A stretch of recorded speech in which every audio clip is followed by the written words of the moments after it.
Annie woke up from her coma, and the first thing she saw was a familiar figure. Rise and shine, sleepyhead.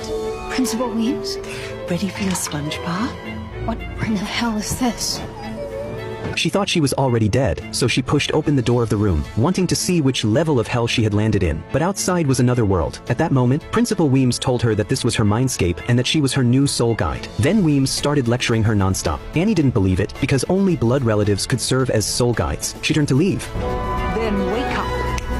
And the next second the real Annie suddenly woke up. It seemed the principal really was related to her by blood. When the director of the psychiatric hospital heard the news, she rushed to the hospital to see Annie. While Annie was in a coma, the director had already held a press conference. She covered up the existence of the secret experiments and claimed that the serious accident at the hospital was caused by a power outage. When reporters asked about the patients who had escaped, she said most had been found, but 3 were still missing: Annie's Uncle Fester, her resurrected skeleton brother, and Tyler, who could turn into a monster. In fact, the director deliberately hid the truth about another patient, codenamed 1938, the mysterious woman Annie had rescued. That woman's identity was extremely important. The director warned Annie not to meddle in the hospital's business again, or she would accuse her of trespassing. Annie ignored the threat. When she was about to be discharged, Annie received a bouquet of flowers meant for the dead. Inside was a card that read that she and the wolf girl must die tonight. Guided by a nurse, Annie discovered that the sender was Tyler. She immediately chased after him but was blocked by a band. By the time she broke free from them, Tyler was already gone. Annie then remembered that today was the school's annual Day of the Dead. By tradition, a memorial event would be held that night. She guessed Tyler would use the chance to attack her and the wolf girl. Annie hurried back to the school to find her and told her to pack up and go home for a while. But the wolf girl refused. She believed that since she had beaten Tyler once, she could beat him again. Annie argued that last time was just luck because it happened to be a full moon and she had transformed. Now the next full moon was still a week away. The wolf girl felt Annie was looking down on her, got angry, and stormed out of the dorm to find someone else for help.